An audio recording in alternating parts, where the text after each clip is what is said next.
नमस्कार, मैं रवि तिवारी। आप देखना शुरू कर चुके हैं लोकल टीवी छत्तीसगढ़। आज के दो बड़े आवेदन देवभोग नगर पंचायत को लेकर हैं।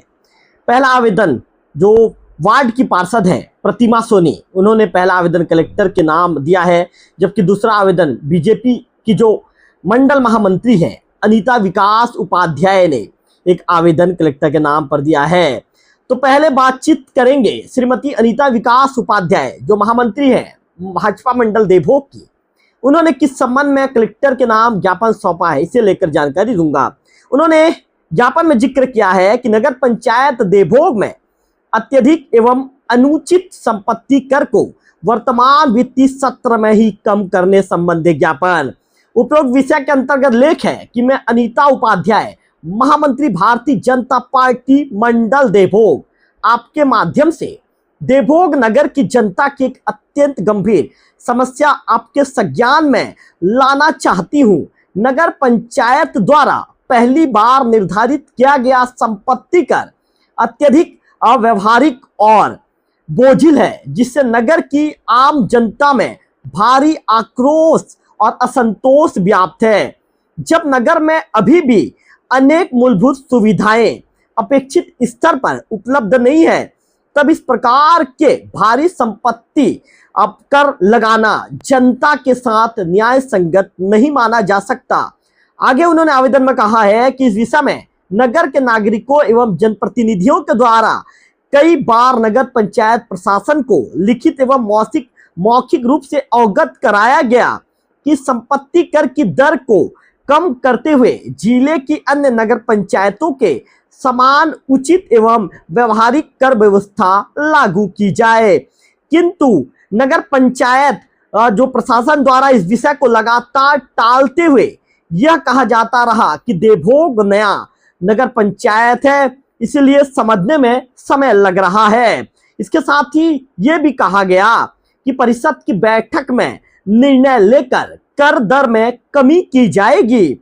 आगे उन्होंने जिक्र किया है आवेदन में, अब जबकि वर्तमान वित्तीय सत्र का अंतिम माह चल रहा है और सत्र समाप्त होने में कुछ ही दिन शेष है, तो अब नगर पंचायत द्वारा यह कहा जा रहा है कि अगले सत्र में लगभग 50% कमी का प्रस्ताव शासन को भेजा गया है। इस प्रकार बार बार बदलते आश्वासनों के कारण नगर की जनता स्वयं को गुमराह और अपेक्षित महसूस कर रही है, जबकि इस पूरे सत्र में जनता से अत्यधिक दर पर कर वसूली की जा रही है। ऐसे में आपसे आग्रह ही नहीं बल्कि देवभोग नगर की जनता की ओर से स्पष्ट मांग है कि नगर पंचायत देवभोग में लागू अत्यधिक संपत्ति कर की तत्काल समीक्षा कर वर्तमान वित्तीय सत्र में ही कर कम करने के निर्देश दिए जाएं एवं नगर की जनता को राहत प्रदान करने के लिए इसी वित्तीय सत्र में संपत्ति कर राशि में ही आवश्यक कमी कर राहत प्रदान की जाए। साथ ही साथ भविष्य में जिले की अन्य नगर पंचायतों के समान उचित एवं संतुलित संपत्ति कर व्यवस्था लागू करने हेतु आवश्यक दिशा निर्देश दिए जाएं।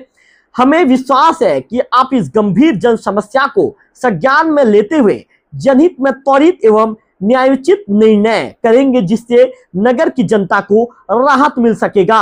अनीता विकास उपाध्याय ने आवेदन में इस तरह का जिक्र किया है, जबकि श्रीमती प्रतिमा अर्जुन सोनी जो वार्ड पार्षद हैं माता बहादुरीन कलारीन वार्ड क्रमांक 8 नगर पंचायत की, उन्होंने एक आवेदन कलेक्टर का नाम दिया है। आवेदन में जिक्र किया गया है कि नगर पंचायत देवभोग में सामाजिक सुरक्षा पेंशन के तहत वृद्धा पेंशन और विधवा पेंशन की कार्रवाई में लापरवाही बरतने के संबंध में उपरोक्त विषय के अंतर्गत लेख है कि शासन के द्वारा आवेदन में जो चीजों का जिक्र किया गया है उन्हीं बातों को हूबहू लोकल टीवी के दर्शकों तक पहुंचा रहा हूं।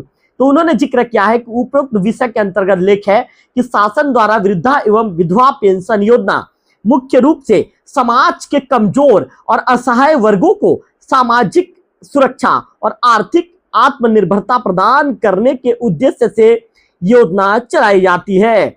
इन योजनाओं का मुख्य उद्देश्य लाभार्थियों को सम्मानजनक जीवन जीने वित्तीय सहायता देना है, परंतु अत्यंत खेद का विषय है कि आज नगर पंचायत बने 1 वर्ष होने को है। नगर पंचायत देवभोग के अंतर्गत सामाजिक सुरक्षा पेंशन योजना के तहत मैं वृद्धा पेंशन और विधवा पेंशन की कार्रवाई आज पर्यंत तक नहीं किया गया है। महोदय अवगत होना चाहेंगे कि विगत वर्ष सुशासन तिहार शिविर में भी वृद्धा और विधवा पेंशन के लाभ हेतु कई लाभार्थियों ने आवेदन किया है, जिसका आज तक कोई कार्रवाई नहीं किया गया। जबकि सुशासन तिहार का मुख्य उद्देश्य छत्तीसगढ़ में आम जनता की समस्याओं का समयबद्ध निराकरण, जन कल्याणकारी योजनाओं की समीक्षा और प्रशासन एवं जनता के बीच सीधा संवाद स्थापित करना था और 31 मई के बीच शिविर आयोजन कर निराकरण की कार्रवाई किया जाना था, किंतु समाधान शिविर का आयोजन नहीं किए जाने से आम जनता की समस्या का समाधान व शासन के लाभ से वंचित रह गए। इस तरह की चीजों का जिक्र किया गया है। अंतिम में कहा गया है कि अतः आपसे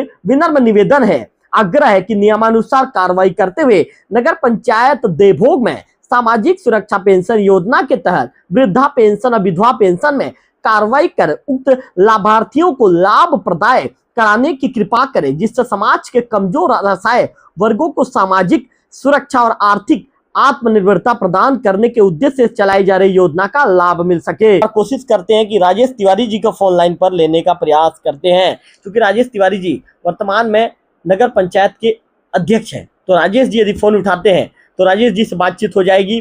सबको फोन लगाने का प्रयास करेंगे, जो फोन उठाएगा उनसे बातचीत करने का प्रयास करेंगे, और जो फोन नहीं उठाता है तो लोकल टीवी कोशिश करेगा। राजेश जी, आपका लोकल टीवी स्वागत है। जी राजेश जी, हम आपसे ये जानना चाहेंगे, चूंकि राजेश जी आपको पता है कि कर निर्धारण को लेकर लगातार आपसे भी लोकल टीवी बातचीत कर रहा था, आपका इंटरव्यू भी हम लगातार आमजनों तक दिखा रहे थे। राजेश जी, आज अनीता उपाध्याय जी ने कलेक्टर को एक ज्ञापन सौंपा है और ज्ञापन में जिक्र किया गया राजेश जी कि कर निर्धारण जैसा तय किया जाना था वैसा नहीं है, देवभोग की जनता के ऊपर बोझ डाला गया है। और राजेश जी, आपने भी स्टेटमेंट दिया था कि मैं बातचीत करूंगा, उचित कदम उठाया जाएगा, लेकिन राजेश जी उस तरह का कदम ना कहीं पर नजर नहीं आया। क्या कहना चाहेंगे राजेश जी? उचित कदम उठाया जा चुका है, परिषद की बैठक में इसको निर्णय लिया जा चुका है और नया निर्धारण करके शासन को भेजा जा चुका है। राजेश जी, इसके साथ साथ जो अनीता विकास उपाध्याय का ये भी आरोप है कि अन्य जगहों पर कर कम है, हमारे देवभोग में ज्यादा है, उनका ऐसा आरोप है। देखिए, कोई भी कर निर्धारण शासन के अनुसार होता है और शासन के गाइडलाइन के तहत ही होता है जी। तो उसी के तहत देवभोग मार्केट के हिसाब से ही आपको दर निर्धारण हुआ था संपत्ति कर का, लेकिन जनता के हित में देखते उनके मांग को देखते हैं हमने उसके संपत्ति कर को आधा करके भेजा हुआ है अभी। राजेश जी जैसे जी बताइए राजेश जी। शासन जैसे अप्रूव करते आगामी सत्र से वो नया दर लागू हो जाएगा। अध्यक्ष महोदय, संपत्ति कर को लेकर नगर की जनता में नाराजगी बताई जा रही है, क्या वाकई में कर की दर ज्यादा तय कर दी गई है? क्या लगता है राजेश जी आपको? दर ज्यादा हो ही नहीं सकता क्योंकि शासन का गाइडलाइन आता है, लेकिन एक नगर पंचायत के हिसाब से हमारे पास रहता है 6, 7 और 8% के तहत किया जाता है। वो जो 18 और 20 है वो संपत्ति का वो दर है, वो टैक्स 18 और 20% नहीं है। मैं बता दूं कि आपको 7% से 10% के बीच ही रखा गया उसको। राजेश जी, अनीता जी का ये भी आरोप है कि नगर में अभी भी कई मूलभूत सुविधाएं पूरी नहीं है, फिर भी भारी संपत्ति कर लिया जा रहा है, इस पर आपका क्या कहना है? संपत्ति कर अभी तक के 30% भी जमा नहीं हुआ है लोगों का। अब उनका ये जो ये लगा जाए कि वसूली किया जा रहा है वो गलत है उनका। राजेश जी, आपको लगता है क्या कि मूलभूत सुविधाएं अभी भी पूरी तरह से जिस पर काम किया जाना था वो पूरा नहीं हो पाया है? मूलभूत सुविधा जब तक हमारा काम कर के हिसाब से ही निर्धारण करेंगे। अब मूलभूत सुविधा जब तक हमारे पास फंड नहीं रहेगा तो हम क्या अपने घर का लगा करूंगा क्या? बताइए आप। शासन बिल्कुल बताइए महोदय जी, सुन रहा हूँ, बताइए। शासन के द्वारा नगर पंचायत चलाने की किसी प्रकार का राशि नहीं दिया जाता, सिर्फ एक ही बार दिया गया था, वो मूलभूत सुविधा के लिए नहीं था, वो सिर्फ नगर पंचायत को चलाने के लिए था। वो उसमें भी हमारे पूर्व से द्वारा जेम के माध्यम से कुछ खरीदी करके गड़बड़ी कर दिया था, उसी से हमारा राशि कम ऐसी हो गया था। जी जी महोदय जी, बिल्कुल से ठीक बोल रहे हैं। महोदय जी, ये भी जानना चाहूंगा, ये भी कहा जा रहा है कि संपत्ति कर में जो कमी का प्रस्ताव अगले वित्तीय सत्र के लिए भेजा गया है, क्या वर्तमान सत्र में ही राहत देने की कोई योजना है राजेश जी? देखिए, अब हम कोई भी चीज शासन को ही लिख सकते हैं अगर, लेकिन मेरे जानकारी में वो है कि जो सत्र में लागू हुआ है वो सत्र में उतना पटाना अनिवार्य है। अगले सत्र में जब लागू होगा, आधा हो जाएगा, तो तब अगले सत्र का लिया जाएगा। महोदय जी, चूंकि आप नगर पंचायत के मुखिया हैं, नगर पंचायत प्रशासन आपकी चूंकि आप वहां पे मुखिया हैं महोदय, तो जनता को क्या भरोसा दिलाना चाहेंगे कि समस्याओं का कब तक समाधान होगा राजेश जी? देखिए, जितना अनिता उपाध्याय को चिंता है जनता को, उससे ज्यादा चिंता मेरे को भी है, क्योंकि जनता भी मुझे इसीलिए चुनेगी। मैं किसी प्रकार कर का बोझ डालना नहीं चाहता जनता के पर पे। वो जो भी निर्णय हुआ है पूरा परिषद में सभी के सहमति से हुआ है। ये किसी भाजपा या कांग्रेस के पार्षद के नहीं, पूरा 15 पार्षदों के निर्णय ही है, मेरा अकेले का निर्णय नहीं है वो। महोदय जी, देवभोग नगर की जनता के लिए आपका क्या संदेश रहेगा? देखिए, उनको जनता के हित के लिए, जनता के मांग पर हमने अभी पिछले परिषद में संपत्ति कर को आधा कर शासक को भेज दिए हैं। महोदय जी, आपके जो एक वार्ड की पार्षद है श्रीमती प्रतिमा सोनी, उनका ये भी आरोप है कि देवभोग नगर पंचायत में वृद्धा और विधवा पेंशन की कार्रवाई नहीं की गई। जो लाभार्थी थे, जो जुड़ना चाहते थे, उन्होंने आवेदन भी दिया, लेकिन उस पर कार्रवाई नहीं की गई। मुझे उसका जानकारी नहीं है। आज ही वो कलेक्टर साहब को आवेदन दे रहा था, उस जगह में मैं भी था, मुझे ही पता चला। लेकिन उसका भी एक सिस्टम बोलते कि चॉइस सेंटर में हमको उनको आवेदन करना होगा पहले ऑनलाइन, उसके बाद ऑफलाइन होने के बाद ही हमारे नगर पंचायत से ये चीज बनेगा। महोदय जी, क्या वार्ड पार्षद ने आपको कभी अवगत करवाया था एक साल में? नहीं, वार्ड पार्षद द्वारा मुझे कभी भी ऐसा अवगत कराया नहीं गया है। लेकिन आज मुझे पता चला, फिर मैंने सीएमओ से डिस्कस किया कि क्यों नहीं बन रहा है, तो उन्होंने ये किया कि चॉइस सेंटर पे ऑनलाइन करना होगा हितग्राही को, उसके बाद ऑफलाइन हमारे पास आवेदन होने के बाद हम बनाएंगे। राजेश जी, क्या किसी प्रकार का ऑनलाइन आवेदन अभी तक नहीं हुआ है। राजेश जी, क्या आप चूंकि आपके संज्ञान में मामला आ चुका है, तो क्या आप उचित कदम उठाएंगे? नहीं, अब हम जैसे कोई भी हितग्राही है तो उनको ये करेंगे, आपको चॉइस सेंटर में ऑनलाइन करना है, उसका ऑफलाइन आप यहाँ देंगे तो बन जाएगा। राजेश जी, आप नगर पंचायत के मुखिया महोदय, और चूंकि नगर पंचायत के मुखिया के पहले आप यहाँ के एक नागरिक भी हैं और देवभोग नगर पंचायत के आप प्रथम नागरिक भी हैं, तो महोदय जी मैं आपसे सवाल ये पूछता हूँ, आपको लगता है कि नहीं लगता राजेश जी की जो टैक्स है, टैक्स ज्यादा निर्धारण कर दिया गया है, लोग यहाँ पर परेशान है, लोगों के ऊपर ज्यादा बोझ पड़ रहा है? जनता की मांग जैसे टैक्स अधिक लग रहा है, अगर हमको अधिक लग रहा था तो क्या परिषद में नया निर्णय लिया गया और हमने कम कर ही शासन को भेजा है, और जैसे ही लागू होता है अगले सत्र से, जहां तक मेरा उम्मीद है पूरा 50% हो जाएगा। मतलब राजेश जी, जो 35 पटा रहा है उसको 17.5 के आसपास पटाना पड़ेगा। हाँ, पूरा 50% से भी थोड़ा कम है अभी जो लागू किया गया है, भेजा गया शासन को। राजेश जी, का अंतिम सवाल, अनिता विकास उपाध्याय बार बार आरोप लगाती हैं कि नगर पंचायत में जो मूलभूत समस्याएं लंबे समय से बनी हुई है, तो महोदय क्या लगता है कि मूलभूत समस्याएं लंबे समय से बनी हुई है? और राजेश जी, यदि मूलभूत समस्या नहीं बनी है तो आपने एक साल के अंदर उसमें कितना काम करके दिखाया है, क्या कहना चाहेंगे? देखिए, आपको पहले से पता है कि ये है जो पंचायत से नगर पंचायत बना है।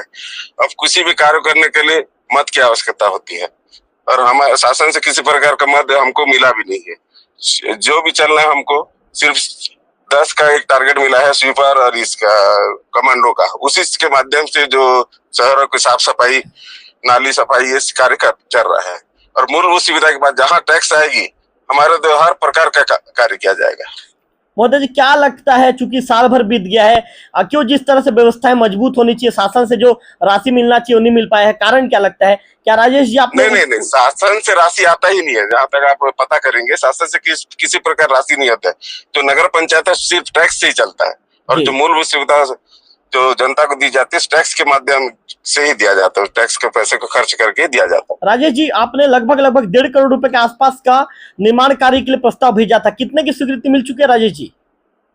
54 लाख की स्वीकृति मिल चुका है, टेंडर लगे, कार्य भी आरंभ हो चुका है। मतलब राजेश जी, अब काम दिखना शुरू हो चुका है जी। राजेश जी, आने अब 4 साल आपका कार्यकाल और बचा है, नगर पंचायत की जनता को क्या संदेश देना चाहेंगे? क्या जितने भी मूलभूत समस्याएं हैं या जितना भी जो कार्य दिख रहा है वो कार्य क्या आपके कार्यकाल में कंप्लीट हो जाएगा? देखिए, हमारा काम शासन को मांग करना है। शासन के द्वारा स्वीकृति अगर मिलता है तो जरूर पूरा काम 5 साल के अंदर हो जाएगा। चलिए राजेश तिवारी जी, लोकल टीवी के लिए आपने समय निकाला, इसके लिए आपका विशेष तौर पर आभार, आपका धन्यवाद। जी धन्यवाद। तो राजेश तिवारी जी को आपने सुना, राजेश तिवारी जी पूरी बातों को विस्तार के साथ बता रहे थे, और विस्तार के साथ राजेश जी ने पूरी बातों को कहा है। मामले को लेकर जो बीजेपी के मंडल महामंत्री हैं अनिता विकास उपाध्याय जी को फोन लाइन पर मैं जोड़ना चाहूंगा और सीधे अनिता जी से ही बातचीत करेंगे कि आखिर अनीता जी इस मामले को लेकर क्या कहना चाहेंगी। मैं अनीता जी को फोन लाइन पर जोड़ रहा हूं, इसके बाद सीधे बातचीत होगी अनीता विकास उपाध्याय जी से।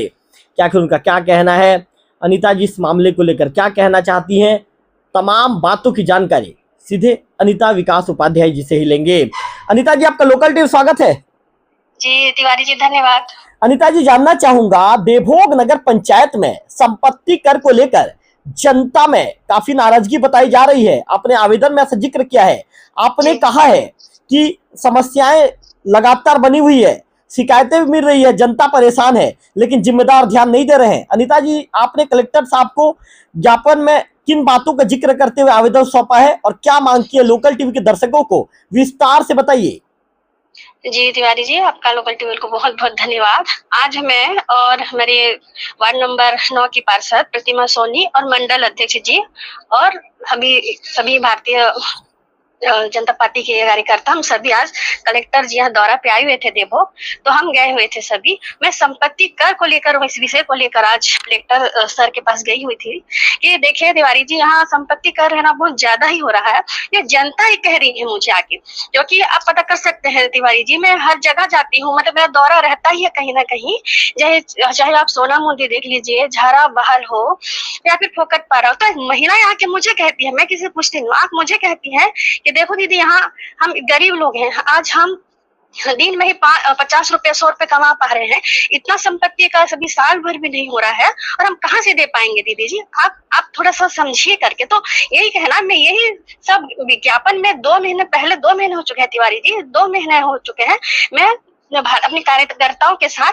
मैं ज्ञापन सौंपने के लिए गई हुई थी नगर पंचायत को, सीएमओ के सर के पास और नगर पंचायत अध्यक्ष जी के पास, लेकिन उन्होंने अभी तक, परिषद की बैठक भी हुई, लेकिन अभी तक उन्होंने कोई भी निर्णय नहीं लिया है इस विषय को लेकर। अनीता जी, राजेश जी का कहना है, जो नगर पंचायत के अध्यक्ष है, उनका कहना है कि जनता की परेशानी से मैं भी वाकिफ हूँ, अनीता जी को जितनी चिंता है उतनी चिंता मुझे भी है और मैं उचित कदम उठा रहा हूँ। जी मैं समझ रही हूँ, उनको भी चिंता होगी ही, लेकिन चिंता आज मुझे चिंता है करके तो मैं आज उन्हीं के पास तो जाती हूँ क्या? अभी तक मैं किसी नेता के पास नहीं गई, सिर्फ उन्हीं के पास ही जाके, हमेशा मैं 2 बार हो चुका है, उन्हीं के पास ही जाके जनता के लिए कह रही हूँ कि संपत्ति का, वही आप कोपरा का देख लीजिए तिवारी जी, नगर पंचायत 7वीं गठित हुआ है देवभोग के साथ पे, हम वहाँ भी नगर पंचायत अध्यक्ष जी से बात हुई है, फिर वहाँ पे 6 रुपए 7 रुपए 8 रुपए पर फीट ले रहे हैं, लेकिन वही यहाँ पे देख लीजिए आप 18 रुपए 19 रुपए, ये कुछ ज्यादा ही हुआ। 3 जोन बना हुआ है तिवारी जी, एक अति गरीब लोगों के लिए भी बना हुआ है, और वहीं देवभोग में 2 जोन बना है, तो फिर गरीब लोग कहाँ से इतना दे पाएंगे संपत्ति कर को। अनीता जी, आपने कलेक्टर को ज्ञापन देकर संपत्ति कर कम करने की मांग की है, आपकी मुख्य मांग क्या है और जनता को कितनी राहत मिलनी चाहिए? जनता को राहत मिलनी चाहिए। मैं जनता की सेवा के लिए तो सोच रही हूँ ना, मैं समझ रही हूँ, जनता आके मुझे कह रही है, तभी मैं उन्हीं के पास ही जाके बोल रही हूँ बार बार कि आप संपत्ति कर को ही थोड़ा सा कम कर दीजिए। अभी देखो साल भर ही हुआ है तिवारी जी, नगर पंचायत गठित हुए, अब साल भर ही अभी कंप्लीट हुआ, इतना ज्यादा संपत्ति का बढ़ा दिया जाएगा तो जनता कैसे करेगी, क्योंकि अभी तक मूलभूत कोई भी सुविधा नहीं हुई है देवभोग में। आप देखिए, आप कहीं भी पता कर सकते हैं, ना कचरा का गाड़ी आ रहा है, ना नाली का साफ सफाई हो रहा है नगर में, कहीं भी कोई भी व्यवस्था नजर नहीं आ रही है। यहाँ तक कि आप झारावाहन में वार्ड नंबर 14 में देख लीजिए, वहाँ 1 साल हो गया है, वहाँ का ना गड्ढा खोदा गया है, अभी तक किसी का भी दुर्घटना हो सकती है, बच्चे बूढ़े किसी का भी, वहाँ पर का कोई सुनवाई नहीं, वहाँ पर भी मैं जाके बोल चुकी हूँ, कोई भी सुनवाई नहीं। अनीता जी, नगर पंचायत के अध्यक्ष महोदय राजेश तिवारी जी का कहना है कि अगले वित्तीय सत्र में लगभग 50% कर कम करने का प्रस्ताव भेजा गया है, क्या ये फैसला आपको संतोषजनक लगता है? नहीं, संतोषजनक तो मुझे इतना नहीं लग रहा, क्योंकि जितना कम होना चाहिए उतना उन्होंने कम नहीं किया है, क्योंकि सत्र का आखिरी महीना चल रहा है तिवारी जी, मार्च का। अब अगर अप्रैल से नया सत्र चालू हो जाएगा, अभी अगर कुछ ही दिन शेष रहा है इस महीने, आज 13 तारीख हो चुका है, लेकिन अभी तक उन्होंने कोई निर्णय नहीं ले पाए हैं, तो फिर अब क्या ही ले लेंगे अगले साल को। अनीता जी, आपकी जानकारी के लिए बता दूं कि नगर पंचायत में बीजेपी के आपके उपाध्यक्ष भी है सुशील यादव जी, और इसके साथ ही आपके वार्ड के जो 10 पार्षद भी आपके बीजेपी के हैं, क्या उनके द्वारा उचित कदम उठाने के लिए जो बैठक में बातों को नहीं रखा जा रहा है, आपको क्या लगता है?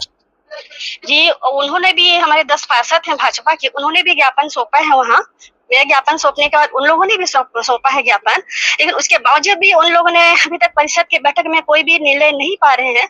और अभी मेरे साथ प्रतिमा सोनी जी, वो भी गई हुई थी जो वृद्धा योजना है उसके लिए, तो उन्होंने भी अभी कलेक्टर जी से उन्होंने भी ज्ञापन सौंपा है कि 1 वर्ष हो गए हैं लेकिन उनको वृद्धा योजना का कोई भी लाभ नहीं मिल पा रहा है। वहाँ के सीएमओ सर वो भी कोई इनका डिसीजन नहीं ले पा रहे हैं, निर्णय नहीं ले पा रहे हैं। कैसे इस विषय को भी लेके आज महिला नेत्री होके वो भी भाजपा की आवाज उठाई है। अनीता जी, आपका आरोप है कि नगर में अभी भी कई मूलभूत सुविधाएं पूरी तरह उपलब्ध नहीं है। जब इतने ज्यादा संपत्ति कर को आप किस तरह देखती हैं? जी एक साथ भैया आपका आवाज कट रहा है। अनीता जी, मैंने सवाल पूछा कि जब आपका ये आरोप है कि जब नगर में अभी भी कई मूलभूत सुविधाएं पूरी तरह उपलब्ध नहीं है, ऐसा आपका आरोप है, तब इतने ज्यादा संपत्ति कर को आप किस तरह देखती हैं? क्या लगता है आपको? जी तिवारी जी, अभी तक मूलभूत कोई भी सुविधाएं, अभी 1 से 1.5 वर्ष हो चुके हैं नगर पंचायत बने हुए ना, अभी तक कोई भी सुविधाएं यहाँ की जनता को नहीं मिल पा रही है। तो मुझे लगता है कि संपत्ति कर को कम कर दिया जाए और कम करके ही संपत्ति कर को, कि जनता परेशान ना हो। मैं जनता के लिए वो भी सोच रहे होंगे, मैं ये नहीं कह रही हूँ, लेकिन मैं भी जनता के बीच में रहती हूँ तिवारी जी, और जनता के बारे में सोच के ही कह रही हूँ और बार बार उन्हीं के पास जाके कह रही हूँ मैं कि संपत्ति कर को आप थोड़ा सा दर को कम करके लीजिए। अनीता जी, आपने कहा कि इस मुद्दे को, टैक्स कम करने वाले मुद्दे को लेकर आपने पहले भी नगर पंचायत के सामने अपनी बातों को रखा था, आपने ज्ञापन भी सौंपा था। तब नगर प्रशासन की तरफ से क्या जवाब आपको मिला था? अध्यक्ष महोदय ने क्या कहा था? जो सीएमओ है, सीएमओ साहब ने क्या कहा था? सीएमओ सर का कहना था कि सबसे ज्यादा कम तो हम गरियाबंद जिले में हम ही ले रहे हैं करके, उनका ये कहना था कि सबसे ज्यादा कम संपत्ति कर हम ही ले रहे हैं, लेकिन ये बिल्कुल गलत है। संपत्ति कर में अब पता कर सकते हैं तिवारी जी, संपत्ति कर सबसे ज्यादा देवभोग नगर पंचायत नहीं लिया जा रहा है, हर जगह नहीं लिया जा रहा है। अनीता जी, अगर वर्तमान वित्तीय सत्र में संपत्ति कर कम नहीं किया जाता है तो क्या आगे कोई आंदोलन या कोई अन्य कदम उठाने की आपकी योजना है? जी तिवारी जी, तो मेरा संगठन का आदेश होगा जरूर, मेरे वरिष्ठों का संगठन का आदेश होगा तो मैं इस चीज का जरूर आंदोलन करेंगे। हम पूरी जनता मिल के आंदोलन जरूर होगा इस विषय को लेकर, संपत्ति कर अगर कम नहीं हुआ तो। अनीता जी, आप देवभोग की जनता को इस पूरे मामले में क्या संदेश देना चाहेंगी?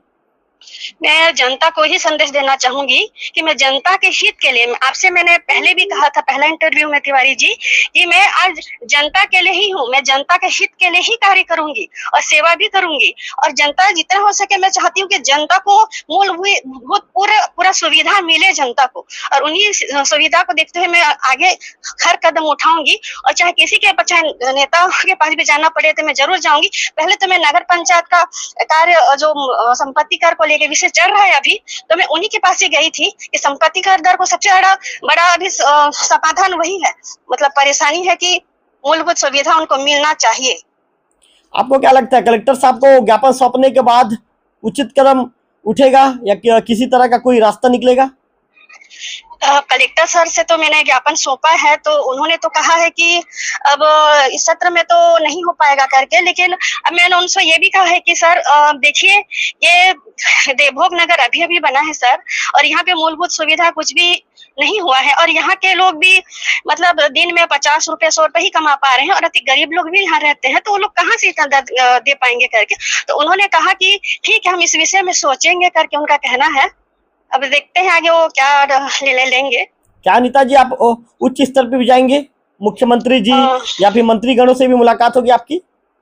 जी जी जी जरूर, इस विषय को लेके मैं जरूर जाऊंगी तिवारी जी, कि मैं संपत्ति कर के विषय लेकर के जनता के लिए बहुत बड़ी समस्या है अभी फिलहाल देवभोग नगर पंचायत में, तो इस विषय को लेकर मैं जरूर जाऊंगी अगर मेरे कार्यकर्ता लोग के साथ, भारतीय जनता पार्टी के जी वरिष्ठों के साथ। जी चलिए अनीता जी, लोकल टीवी के साथ जुड़ने के लिए आपका विशेष तौर पर आभार, आपका धन्यवाद।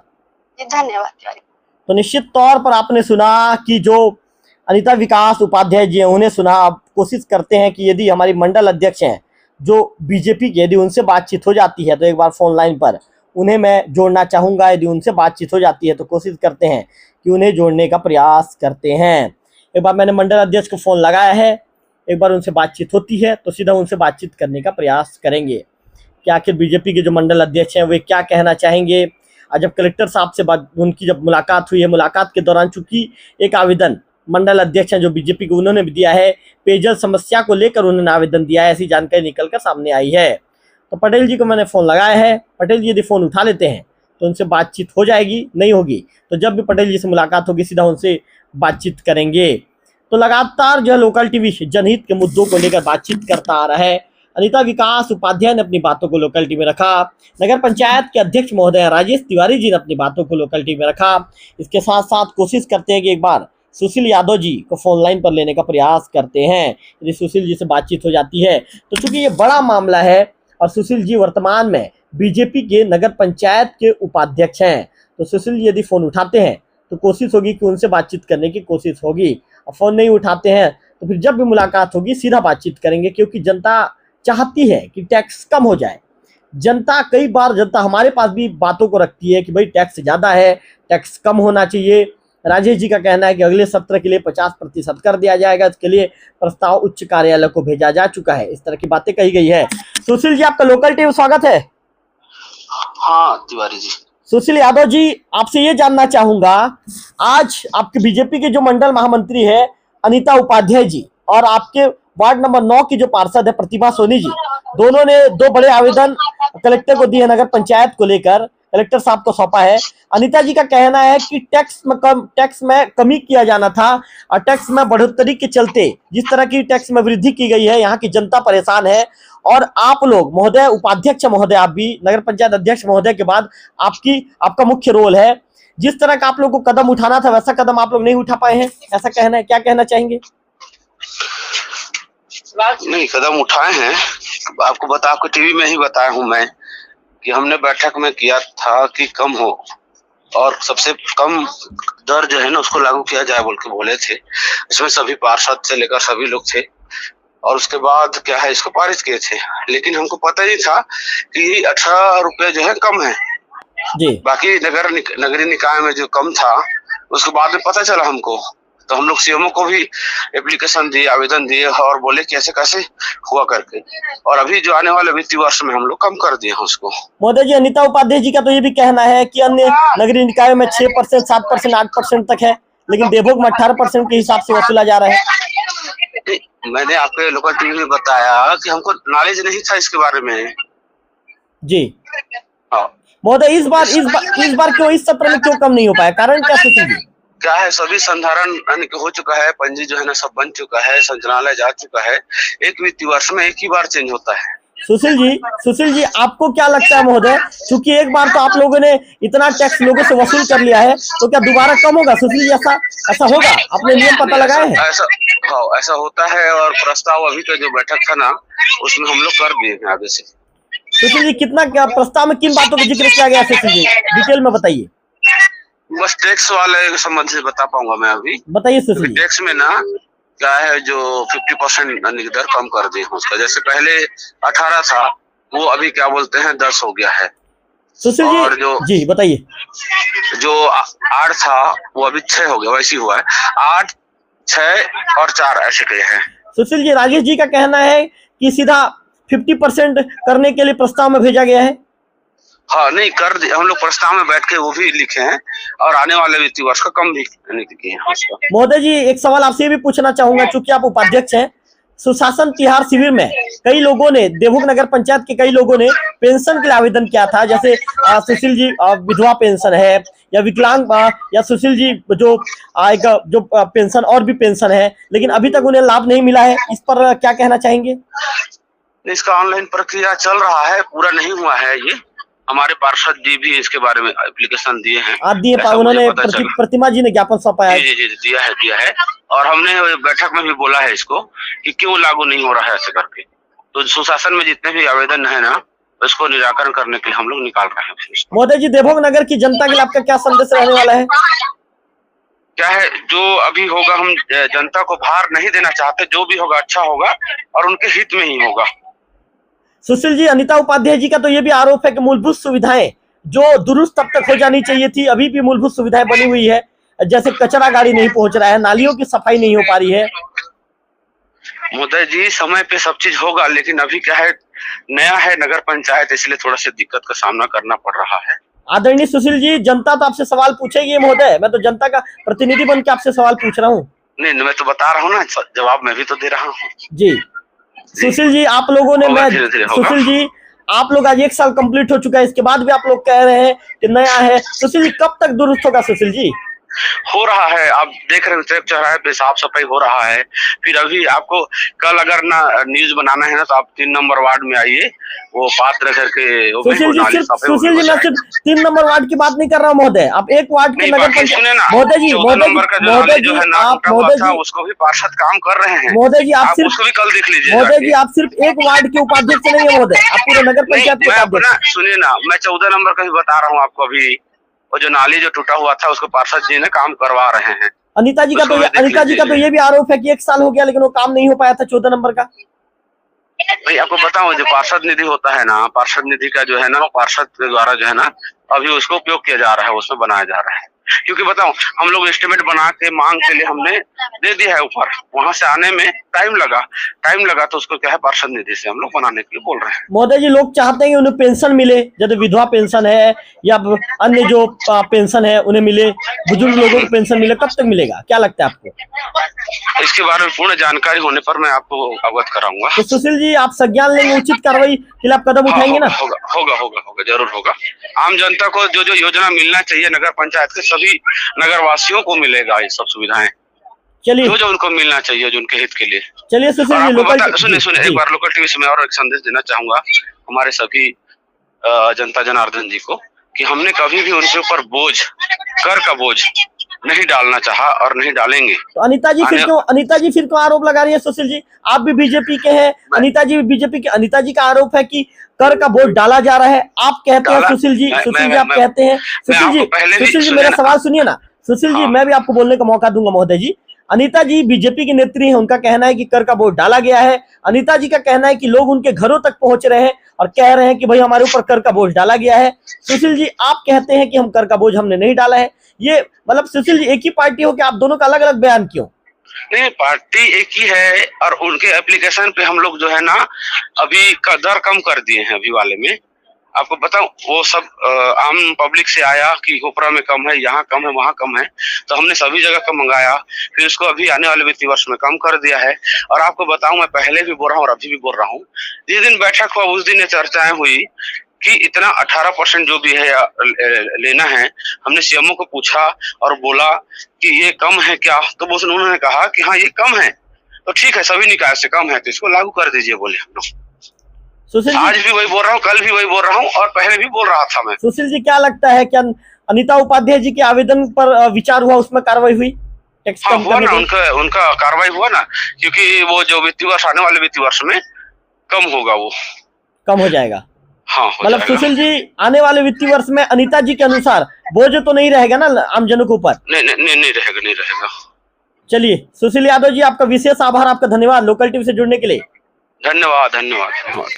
तो आपने सुशील जी को सुना। सुशील जी का कहना है कि जो बातों को लेकर मैंने बताया बिल्कुल सही कह रहा हूं। को लेकर जो वार्ड की पार्षद है प्रतिमा सोनी, श्रीमती प्रतिमा अर्जुन सोनी जी को फोन लाइन पर मैं जोड़ना चाहूंगा और एक बार उनसे बातचीत करेंगे कि आखिर उनका क्या कहना है। चूंकि एक बार हम फोन लगाने का प्रयास कर रहे हैं, यदि फोन में उनसे बातचीत हो जाती है तो फिर कोशिश करते हैं कि उन्हें फोन लगाने का प्रयास करते हैं। चूंकि लगातार हम मुद्दे पर बातचीत करने का प्रयास कर रहे हैं, हम सभी से बातचीत कर रहे हैं। प्रतिमा जी को हमने फोन लाइन पर जोड़ा है, प्रतिमा जी से सीधा बातचीत करेंगे कि प्रतिमा जी इस मामले को लेकर क्या कहना चाहेंगी। प्रतिमा जी, क्या मेरी आवाज आप तक जा रही है? हाँ भैया, जय श्री राम। जय श्री राम। प्रतिमा जी, जानना चाहूंगा, आज कलेक्टर को आपने ज्ञापन सौंपा है, कलेक्टर साहब को किन मुद्दों को लेकर बातचीत हुई है और कलेक्टर साहब को आपने आवेदन के दौरान क्या बताया? प्रतिमा जी, लोकल टीवी के दर्शकों को विस्तार से बताइए। हाँ भैया, आज मैं भाजपा मंडल अध्यक्ष जी एवं महामंत्री जी के साथ माननीय कलेक्टर महोदय से मुलाकात कर नगर पंचायत देवभोग में पिछले लगभग 1 वर्ष से वृद्धा पेंशन एवं विधवा पेंशन की नए जो लाभार्थी है उनका पंजीयन की प्रक्रिया अभी तक प्रारंभ नहीं किया गया है की समस्या से अवगत कराया। माननीय कलेक्टर महोदय ने इस विषय को गंभीरता से लेते हुए तत्काल सीएमओ सर को आवश्यक कार्रवाई करने के निर्देश दिए हैं। एक जनप्रतिनिधि एवं भाजपा पार्षद होने के नाते मैं लोकल टीवी के माध्यम से नगर पंचायत प्रशासन से निवेदन करती हूँ कि शीघ्र आवश्यक कार्रवाई करते हुए नगर के वृद्ध, विधवा एवं असहाय हितग्राहियों को पेंशन की कार्रवाई तत्काल किया जाने, उनका अधिकार दिलाने की व्यवस्था करें ताकि उन्हें जी समय पर शासन की योजनाओं का लाभ मिल सके। जी चलिए हाँ। चलिए पार्षद महोदया, आपका विशेष तौर पर आभार, आपका धन्यवाद। लोकल टीवी के साथ आप जुड़ी, आपने समय निकाला, इसके लिए आपका आभार, आपका धन्यवाद। हमने दो बड़े आवेदन को लेकर, टैक्स और पेंशन के मामले को लेकर बातचीत किया। सबसे पहले हमने बातचीत किया नगर पंचायत के अध्यक्ष महोदय राजेश तिवारी जी से। इसके बाद हमने बातचीत किया बीजेपी की मंडल महामंत्री, जिन्होंने आज कलेक्टर साहब को आवेदन सौंपा है और आवेदन में उन्होंने कहा है कि टैक्स को कम किया जाना चाहिए, जनता के ऊपर बोझ है, जनता को गुमराह किया गया है, जनता परेशान है।